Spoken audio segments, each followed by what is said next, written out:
Did you know that one of the most controversial films of the 1970s was actually inspired by a Swedish art film from the 1960s? Last Stop on the Night Train shocked audiences when it came out in 1975. This Italian thriller pushed boundaries and sparked debates in theaters across the world. Behind the camera, wild stories unfolded. Actors faced real danger. Directors made risky choices. And what you saw on screen was sometimes more real than anyone expected. Let's dive in and discover 20 weird and amazing facts about Last Stop on the Night Train. Number 20. The Swedish blueprint director Aldo Lotto didn't create this story from scratch. He was deeply inspired by Ingmar Bergman's The Virgin Spring, a film from 1960. Bergman's movie told a medieval tale of revenge and justice. Lotto wanted to bring that same dark emotion into modern times. He moved the story from ancient forests to trains and cities. The bones of the story stayed the same: innocence destroyed, followed by terrible vengeance. But Lotto added his own brutal style. He filmed with handheld cameras to make everything feel raw and immediate. The crew worked with minimal lighting to create shadows that felt threatening. What started as an homage became something entirely new. Lotto took classic tragedy and dressed it in 1970s violence. That blend of old storytelling and new shock made the film unforgettable. One film inspired another, but both left audiences shaken. Number 19. The title confusion. This movie has been called many different names across the world. In Italy, it was known as L'ultimo treno della notte.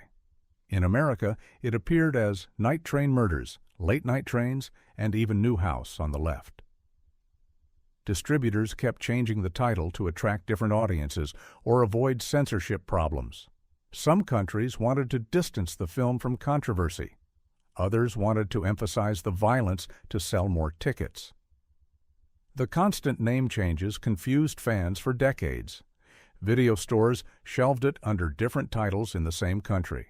Collectors searched for years trying to find complete versions. Even today, people debate which title is the official one. The confusion became part of the film's strange legend. One movie, dozens of names, and a mystery that never quite went away.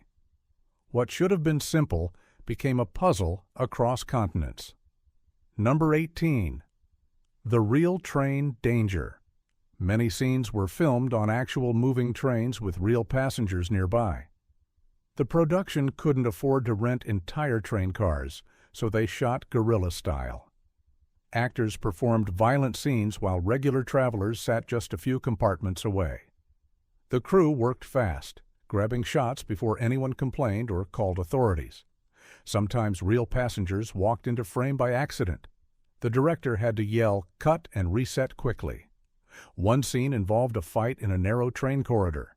The actor stumbled and nearly fell out an open door while the train was moving. A crew member grabbed him just in time.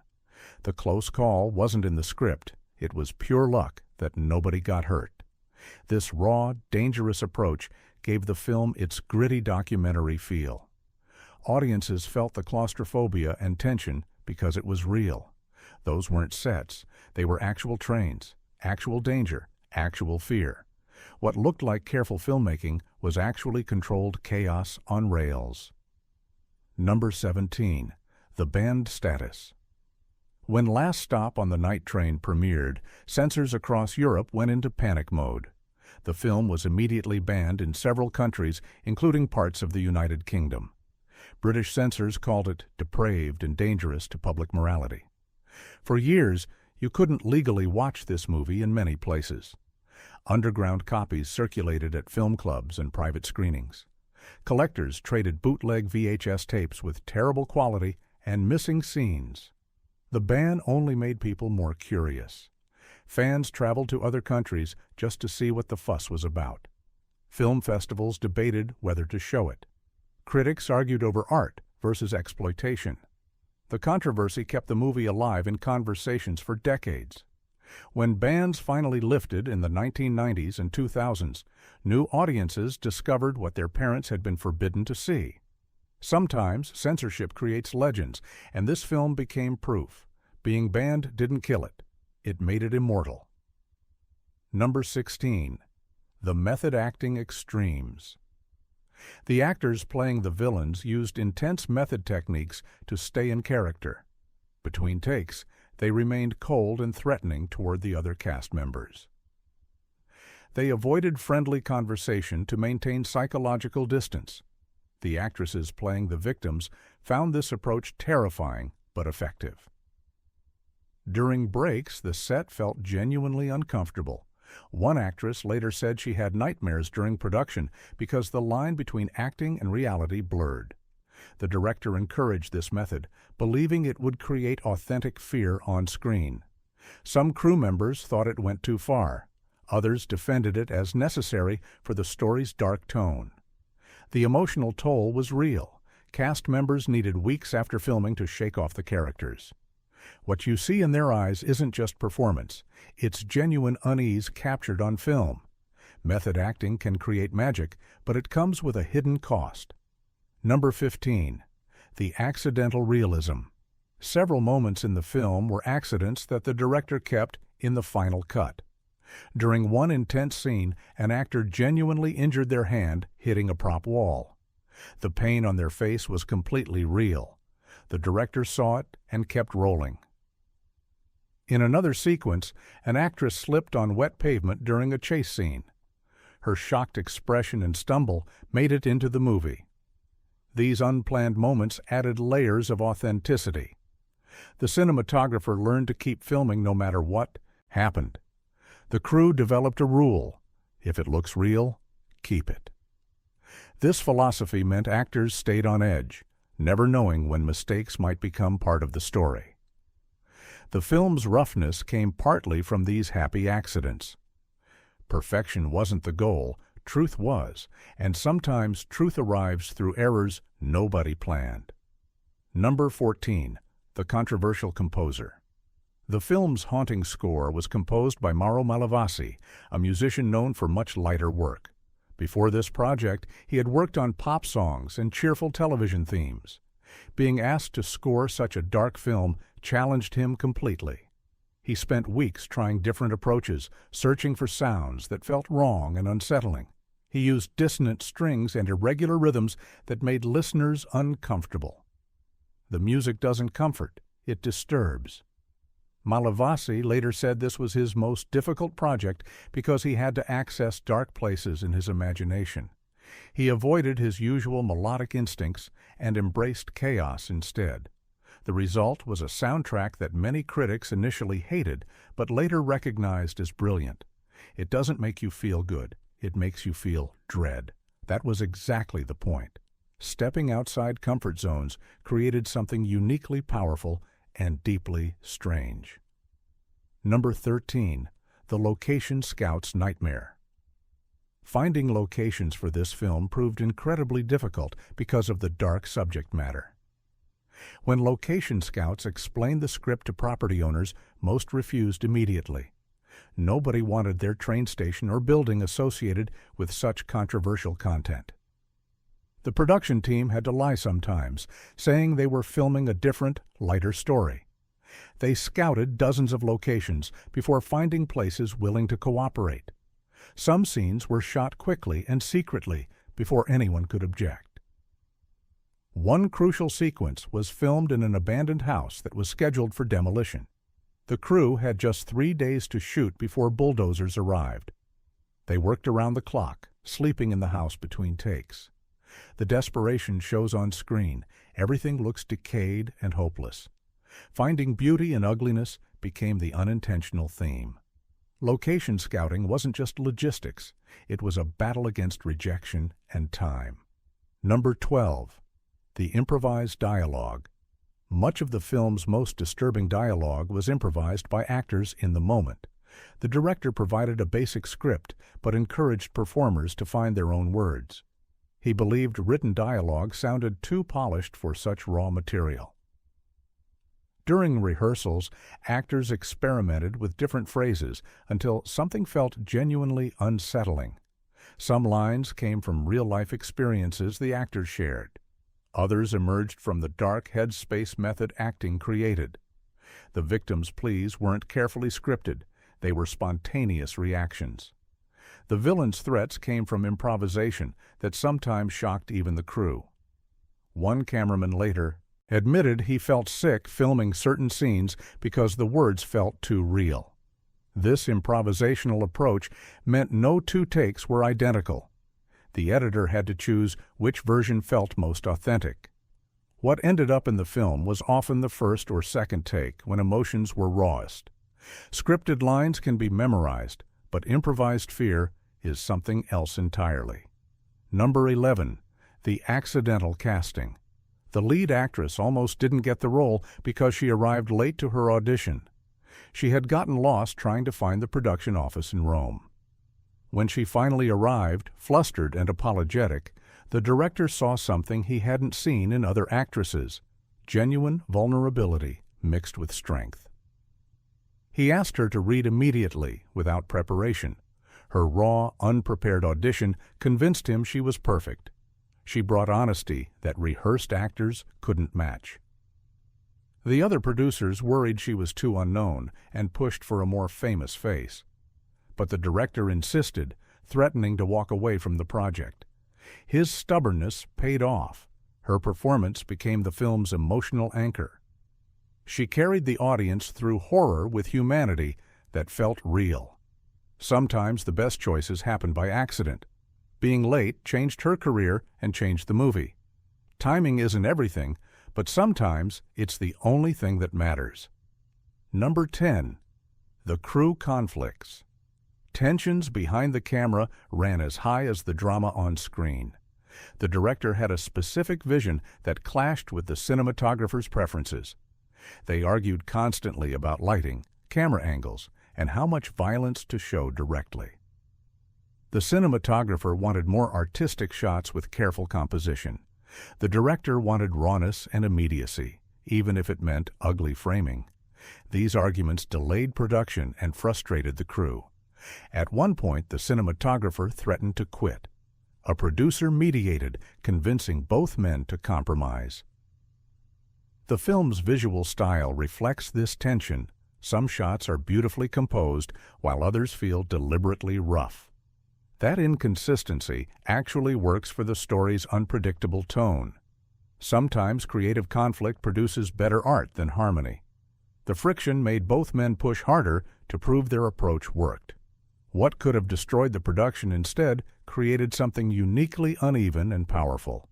Chaos behind the scenes matched chaos on screen. Number 9. The lost footage.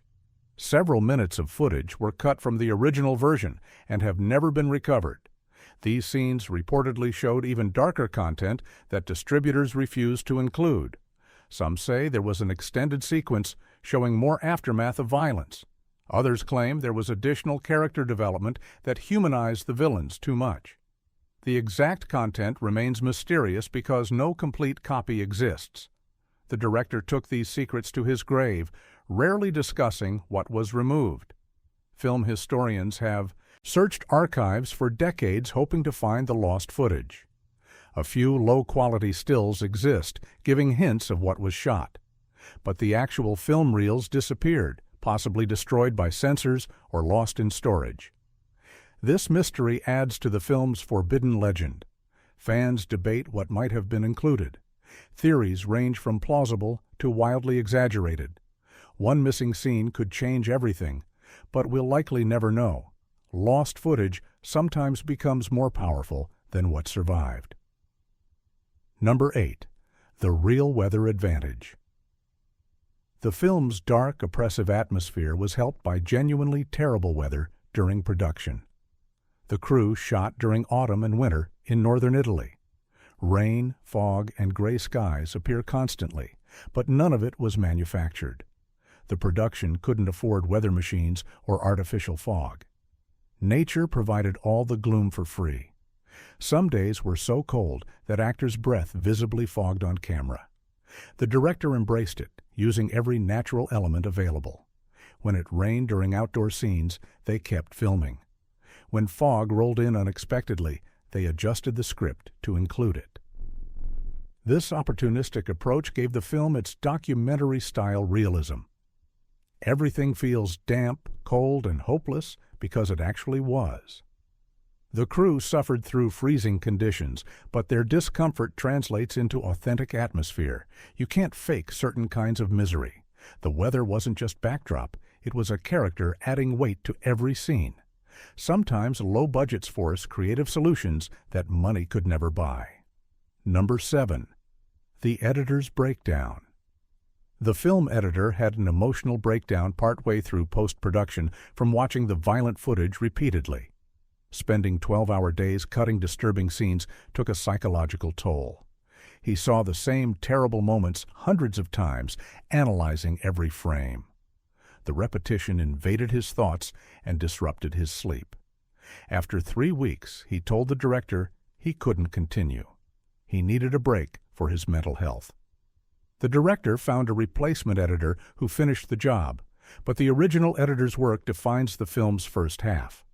His careful attention to pacing and rhythm in those early scenes creates unbearable tension. He understood that what you don't see can be worse than what you do. His breakdown was real, but his contribution was invaluable. The replacement editor had a more detached, clinical approach that worked for the film's brutal conclusion. 2 editing styles, 1 film, and a human cost behind every cut. Creating art about darkness sometimes drags creators into shadow too. Number 6. The soundtrack secret. The film's most haunting musical moment uses a children's choir singing in Latin. The lyrics translate to an old prayer about innocence and protection. The contrast between pure young voices and horrific images creates disturbing irony. The director discovered this choir recording by accident in a music library. It had been recorded for a completely different religious project. He obtained permission to license it, though he didn't fully explain how it would be used. When the choir's director saw the finished film, she was reportedly horrified. The beautiful voices she had carefully trained were now associated with violence and revenge. She regretted allowing the licensing, but the contract was signed. That song became one of the film's most memorable elements. Audiences remember those pure voices cutting through darkness. Beauty and horror merged in a way that couldn't be unheard. Using existing music in new contexts can create powerful accidental meaning. That choir never intended to sing for this story, but now they're forever part of it. Number 5. The actor's real injury. During the film's climactic revenge sequence, one actor suffered a real injury that made it into the final cut.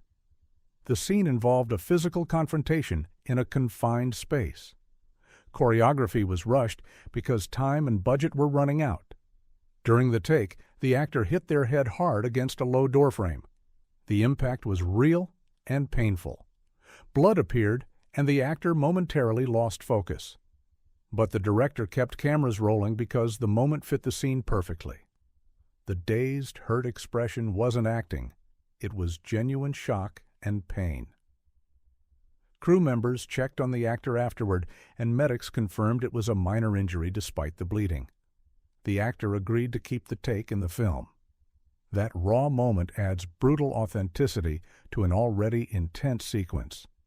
Viewers feel the impact because it actually happened. No special effects or makeup could replicate that genuine reaction. Real pain became art, and the actor carried a small scar as a permanent reminder. Sometimes the most memorable moments are the ones nobody planned. Number 4. The censored ending. Different versions of the film exist with different endings, depending on which country's censors reviewed it. The original Italian ending is bleaker and more nihilistic than versions released elsewhere. Some countries demanded a slightly more hopeful conclusion. Others wanted additional punishment for certain characters. The director shot multiple ending variations to satisfy different markets. This wasn't artistic choice, it was commercial necessity. The film needed international sales to recoup its budget. Compromising the vision was painful but practical. Film scholars still debate which ending represents the director's true intent. Some argue the darkest version is most honest to the story's themes. Others claim the variations show the director understood, that different cultures process trauma differently. Either way, no single definitive ending exists.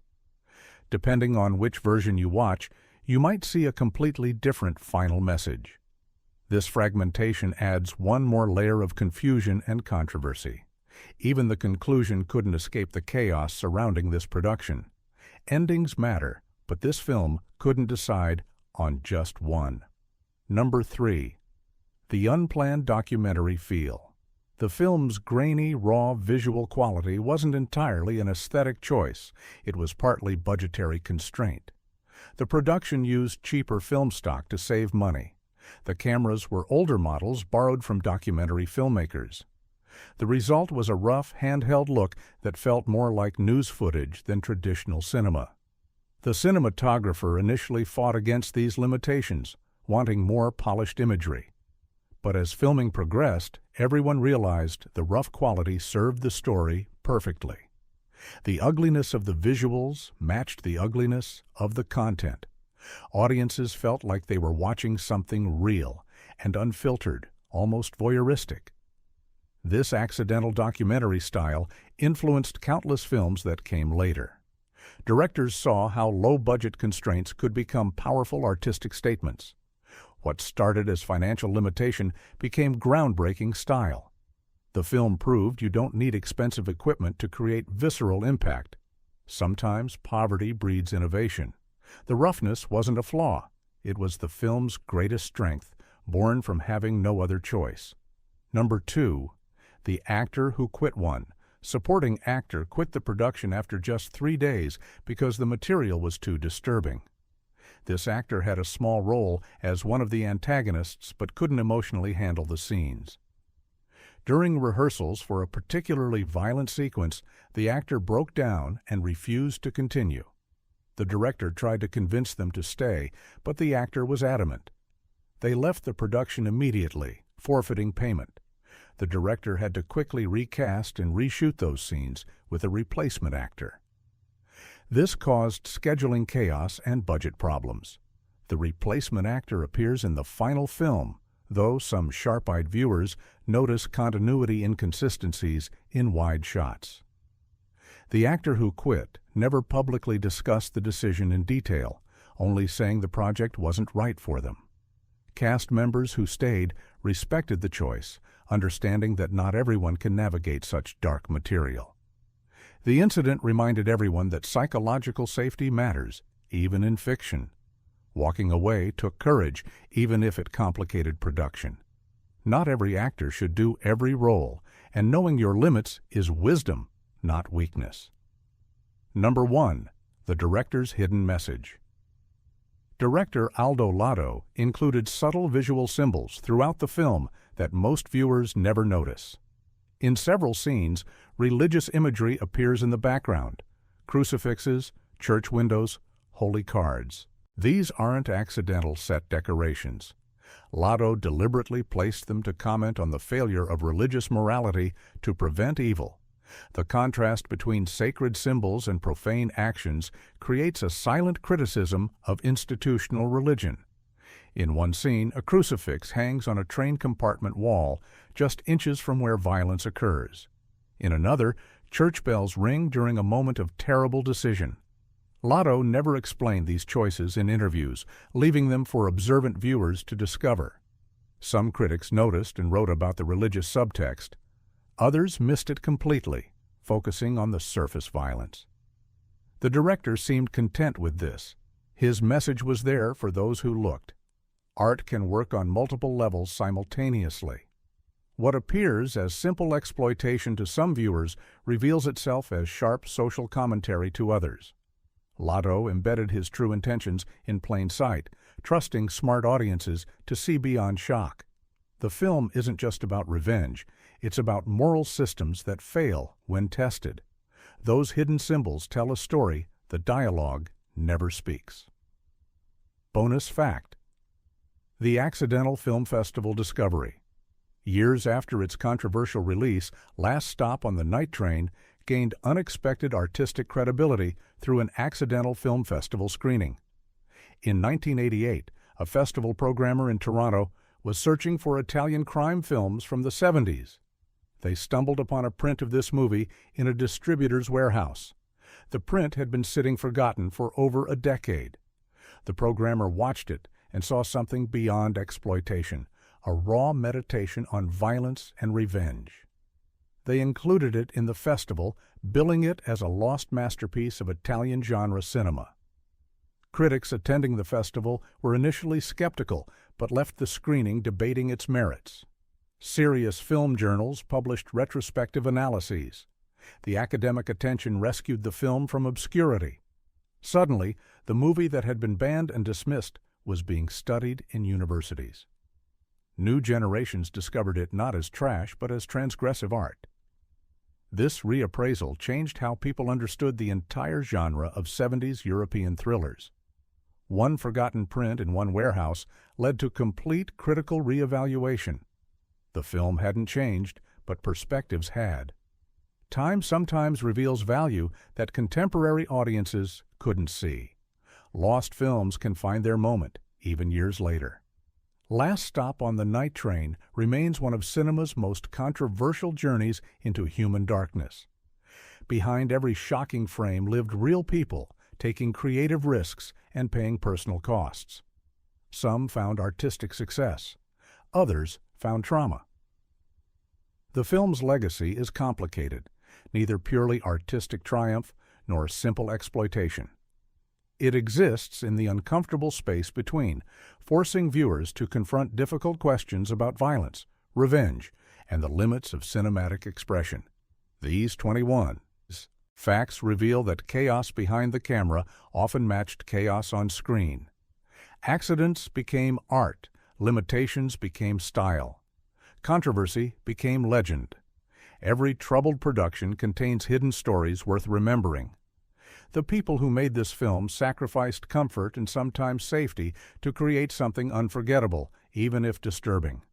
Their efforts deserve recognition, even when the results spark debate. If you enjoyed these stories, subscribe for more. Every movie hides a truth, and we'll keep uncovering them, one story at a time. The cameras may stop rolling, but the real stories behind what we watch continue forever.